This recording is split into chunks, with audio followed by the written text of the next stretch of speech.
everyone, this is Joseph Poco and welcome to my vlog!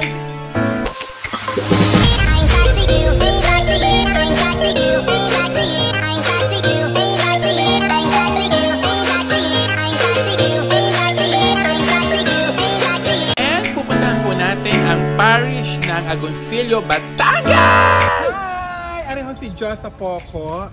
At nandito po ako ngayon sa Poblacion, Agoncillo, Batangas. Dahil kahapon ako ay may nakitang share post ng isang simbahan. Akala ko naman talaga ay hindi dito sa Batangas. Pero dito lang pala matatagpuan sa Agoncillo. Kaya naman agad-agad, hindi ko na pinatagal pa, ay dumayo na agad ako dito. At ito pala ang Our Mother of Perpetual Health dito sa Agoncillo, Batangas. At kung makikita po ninyo, nandito po si Kuya, bukas yan? Opo, bukas. Ayan, bukas. Bukas para sa akin. Ay! Nakita ko yung simbahan niyo, ang ganda. Mukhang marami pa namang ginagawa, pero sa picture nakita ko kung gaano na siya kaganda. Kaya, let's go!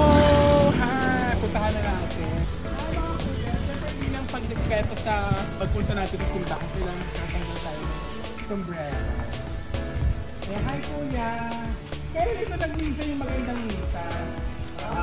Ay, kahapon. Tayo hindi ko nakita. Pero fortunately, dito pa yung mga magagandang bulaklak. Kaya buti abot pa tayo. Ang bait ni Kuya, talagang pinagbuksan ako ng pinto. Ganito nila minamahal at iginagalang ang isang Diyosa! Ang ganda ng pinto na kanila at yung purong kahoy, hindi aanan. Diyos ko, ang ganda. Ay, parang ano pa ito? Parang plywood pa. Naku, parang gusto sabihin ng simbahan, mag-donate ka naman, Diyosa. Hi, Kuya! Wala sa ilaw! May ilaw, aray. Kuya, may ilaw! Ating pabubuksan yung ilaw para mas makita kung gaano kaganda yung ating simbahan. Ayan! Ang bait ng Kuya! Kuya, ano ka po dito? Ba't parang nasaan ang 5 man? Ang 5 man. Totoo lang po, gusto kong magbasa sa ganito kaso baka naman mamaya magtawanan po yung mga tao. Pero isa po sa mga dreams ko sa buhay ang magkapagbasa ng responsorial psalm. Ang magandang balita ng Panginoon ayon kay San Mateo. O di kayong tugon, Panginoon, Panginoon, patawarin mo kami. Parang hindi bagay sa akin, parang magtatawanan yung mga tao. Sa halip na magseryoso sila, mapapatawa sila. Kaya ang ginagawa ko sa simbahan, linis-linis na lang, hindi ako pwedeng magbasa sa ganyan. Ang ganda ng ating flower. In fairness, ang ganda. At ang ganda ng kulay, merong light blue. Ang lakas maka-Roman Empire. Basta mga Roman kulay. Ayan, binubuhay ng ilaw. Kuya, maraming salamat ang bait-bait ko naman. Mga gano'n na yung kaya nasabi ko kanina parang mahal. Sa musik. Wow, musik. O naalala. Yung parang mga musik, ang ginagamit nila talagang totoong gold. So hindi ko alam kung totoong gold yung ginamit sa ating perpetual. Pero ang ganda. Nung nabalitaan ko na dito lang pala ito sa Agoncillo, so appreciate yung mga tao. Especially yung mga taga-Agoncillo na nasa malayong lugar na minsan hindi sila makapaniwala na ang laki na ng mga improvement o ang laki na mga pagbabagong nagaganap na sa kanilang bayan. Parang meron din silang parang kay Sasay. Alam niyo, totoong bulaklak ito, hindi ito artificial. Ito ay totoong bulaklak. Ang ganda na combination ng pagka-blue. Ang ganda. Hindi ko alam kung lalagyan nila ng mga painting yung bawat frame dahil sa Malabon, may nakita ako ang gaganda ng nila. Bawat frame merong painting. Kung anong kagana panahon ni Jesus. Ayan, nakikita niyo yung hindi nakakalimutan ko na kung anong tawag doon. Stained glass ata? In fact, ang ganda ng color combination nila. Gumamit sila ng light blue with the combination of gold, light gold. Ganda ng kanilang Station of the Cross. Hindi ko alam kung ano po ang istorya ng simbahan nila, kung ito po ay bigay laan ng isang tao o donation. Hi Hi, Kuya. Anong ginagawa niyo dyan sa kabila? Ano po iyan? Mga upuan. Ang kahoy. Ang ganda ng kanilang station of the cross. Tapos meron pa silang garnet. Ang yaman ng ermana. Kung sino man ang ermana, napakayaman dahil nilagyan nila ng mga bulaklak ang bawat. Hindi ko na alam po anong tawag sa garnet. Sabi ko nga kanina, hindi ko alam kung ito ay donation ng buong ng mga mamamayan, Agoncillo. O may alam ako isang simbahan na ang renovation ay galing lang sa isang tao. So siya yung pa-renovate. Pero syempre with addition na rin sa donation na rin ng mga mamamayan. Pero most of the renovation ay galing sa isang tao. Naku, kung mayaman lang ang talaga ako, ang dami kong gustong ipa-renovate. Pero baka hindi binibigay sa akin ng Diyos yung ganong kayaman dahil baka mamaya ipanlalaki ko lang. Siyempre, ang mga blessing ibinibigay ni Lord sa mga taong marunong humawak ng pera. Ako hindi ako marunong humawak. Ang taas ng ng simbahan nila, meron pa sila second floor. Pwede na akitin yung taas. Hi mga bata! Akitin natin kung gaano kaganda pag ikaw ay nasa taas. So sa mga taga-Agoncillo, ayan dapat sisimba kayo lagi dahil abaan mo mga upuang kung kakawag kayo sisimba. Puntahan nyo ito, ang ganda. At in fairness, pag may ikinasal ha, ang bongga ng ikakasal. Dahil ang ganda ng simbahan.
Thank you!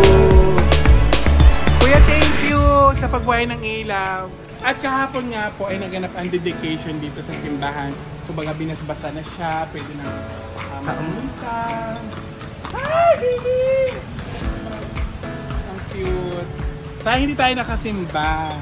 Ayan. Ngayon naman po ay pupunta naman po tayo. Medyo malayo naman ito. Parang dulo-dulo tayo. From Agoncillo to Nasugbu dahil si Leandro Legarda Libisque po ay may pinost na parang isang magandang kapilya at na-appreciate ko din po yun. Kaya pupuntahan din natin ngayon. Tara, let's go!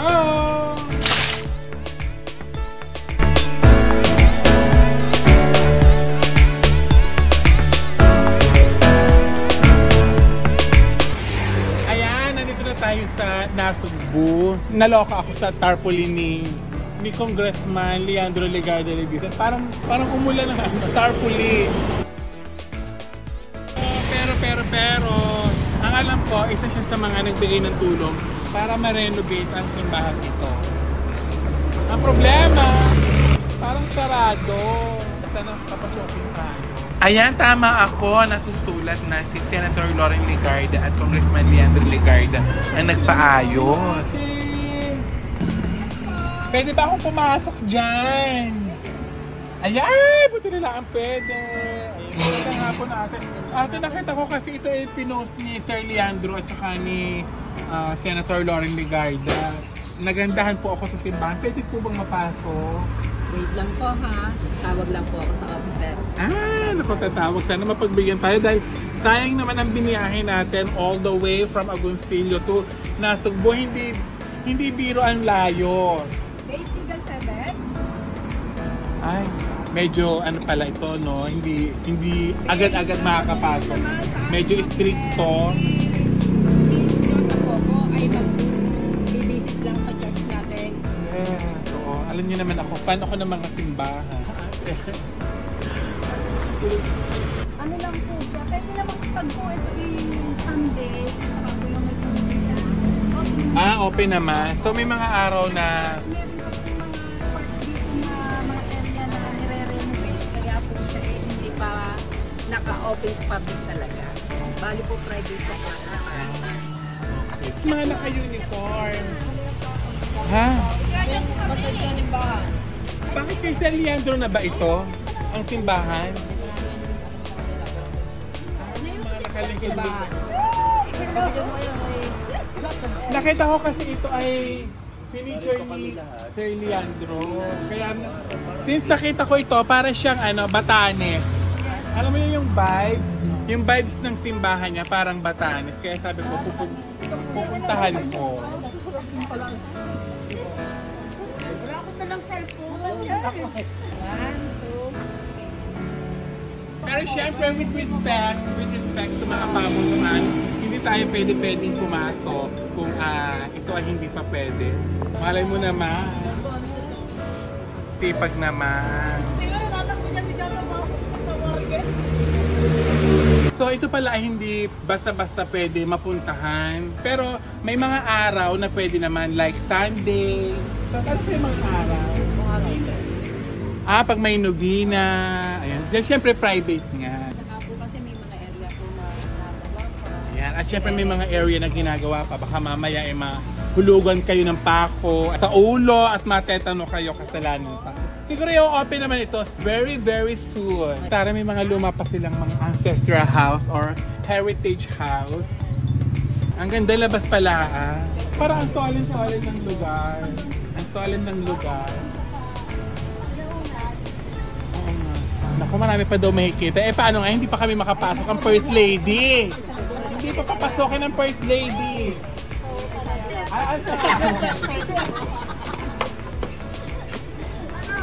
Nasisipag niyo naman. Okay, bagay. Hello. Ayan, pinapasok na po ako pero kailangan po sakay ako dito. Ayan, syempre shout out po kay Sir Edward Amba de Guzman. Ayan. Sir Edward, maraming salamat po. Papasok na po ako. Siyempre, ang ating Yeah, syempre sir ko. Hindi ko na kailangan tawagan si ko para papasukin ako. Dahil nang sinabi ko ako yung First Lady, pinayagan na ako. Ayan, at saka yung mga BLC Lumbangan. Barangay Liturgical. Barangay Liturgical Committee. Ang haba ng proseso para makapunta dito sa very mysterious. Ayan, dapat naman yung mga nag-ano sa akin. Dito sa Lumbangan, Nasugbu, Batangas. Ay, kasi Nasugbu mo tayo. So, hindi pa natin alam. Huwag tayong salita. Wala pa tayong alam. Everyday naman daw pwedeng pumasok kahit walk-in basta merong guard at magpapaalam. Kailangan talaga na maraming tao nagwawalis para malinis. Tingnan niyo siya, ang dami nagwawalis, ang dami naglilinis. Kaya ang linis ng lugar, Wait muna, bubuksan pa ni Calvin. May pailaw pa. May pailaw pa. Kailangan pagpasok ko magandang-maganda. Ito pala ang hospital niya. Parang gusto mo i-tour. Parang may umiiyak. May naririnig ako humiiyak na bata. Meron niya. What? Tunay, may naiyak. Tapos pag yung Sabi ko. may nag-ano, yabag-yabag. Alam nyo, okay naman na. Nakita ko. Ayoko nang ituloy. Nakita ko na siya. Hoy, dati itong hospital. Ng ano, ng Bakit na-abandon? Anong istorya? Bakit siya na-abandon? Gaba na, hindi na Well, anyway, pinunta ko lang naman sila, nistorbo ko pa sila. I-google nyo na lamang kung ano yung dahilan bakit na-stop. Pero tunay yung joke ko, may umiiyak na bata. Meron niya po.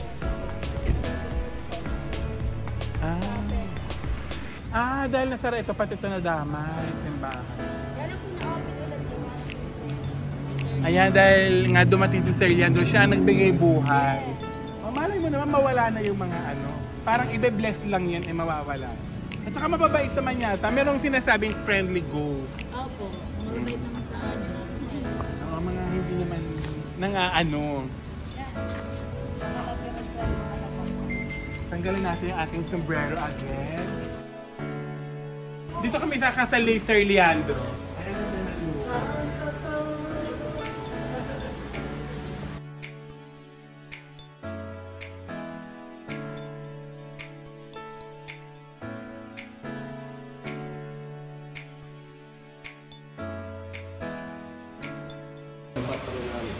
Ang patron ninyo ay? Oo nga, ang ganda. Ito yung nuestra. Nuestra Señora po ito. Parang antique ang ano. Antique na po ito. Ang pilar po ay ito. Wow. Ito po ang pinagdadaos tuwing October 12. Itong pillar na ito. Itong pilar na tuntungan ni Mama Mary. Pero ito, matagal na dito talaga. O dito na talaga siya galing o may ibang tinanggal niya? Parang galing po ito sa mga Roma. Na po talaga. Simula na yung yung pong history niya po ay nandun po sa harap.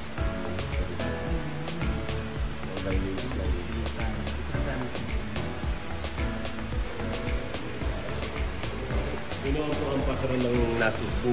Parokya ng Nasugbu. Ito, kasama din o bago mo? Pero ito po ay dati na rin. Yung mga tuntungan nila. Ito po ang patron saint ng parokya ng San Francisco Javier Nasugbu. San Francisco Javier. Ako magkapangalan pa pala kami. Francisco din ako. Hindi nakakatawa dahil sabi ko, parang ang ganda ng simbahan. Ang adobe po yata. Ano ka ng pare. Parang ang linis din ng gilid nila. Salamat ha sa pag-ano. Ito po naman yung spiritual sense. Sino ang ganda ng CR. Tapos, eto pa. Meron din silang ancestral house na luma. Pinaunang bahay. Pero parang nakakatakot. Pero baka naman ipalinis, iparenovate ni Sir Leandro. At si Madam Lauren Ligarda, mahilig siya sa mga ancestral house. Sa mga... Pinalandscape po nila. Pinalandscape po ito naman po. Ang galing. Ang galing. Madam Lauren. O, nakikita ko nga yung mga lugar na pinupunta nyo, pinapaayos. Tapos may touch pa rin ng pang sinauna. May touch ng sinauna yung ginagawa ni Madam Lauren. Hindi niya po pinabago yung mga Ito dati na rin ito. Ibig sabihin, ang ganda ng ang ganda ng chapel na yun. yung po mga glass. Ayun, parang hindi pa rin po pinabago ng Ay, tingnan ninyo, ang ganda ng mga curve. Nakalimutan ko rin. Pinag-aralan namin yun ng college. So, mapapagalitan ako ng mga professor ko sa art. Nakalimutan ko yung mga tawag sa ganyan-ganyan. Siyempre matanda na ang Diyos sa... Hello po! Hello po!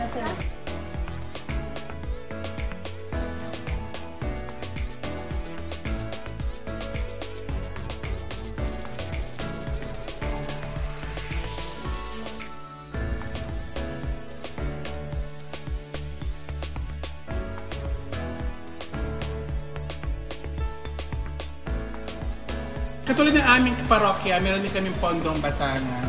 Ayan, so sa mga pumupunta po dito, ayan, kuha po kayo, tapos pupunuin po ninyo. Pag napuno niya, pwede na pong ibigay dito sa simbahan para magkaroon po ng pondo.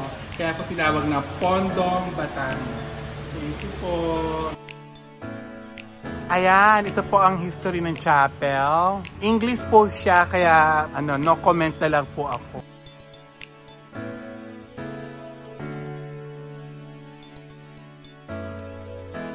Nakapunta tayo sa dalawang simbahan. Pareho pala siyang ni-renovate. Yung una natin pinuntahan sa Agoncillo, nasira din noong pumutok yung bulkan at maraming mga kalamidad kaya nasira. Tapos ito naman, dala ng tagal ng panahon.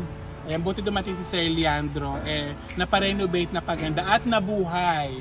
Nabigyan siya ng buhay. Kaya ayan, maraming salamat sa lahat ng mga nanood. And sana po nag-enjoy kayo kahit puro simbahan ang aking finiture. Pero sa totoo lang po talaga, malandi po ako. Kahit mahilig ako sa simbahan, ayan, may taglay pa rin po akong kalandian. 90% kalandian, 10% kabutihan. Bye-bye!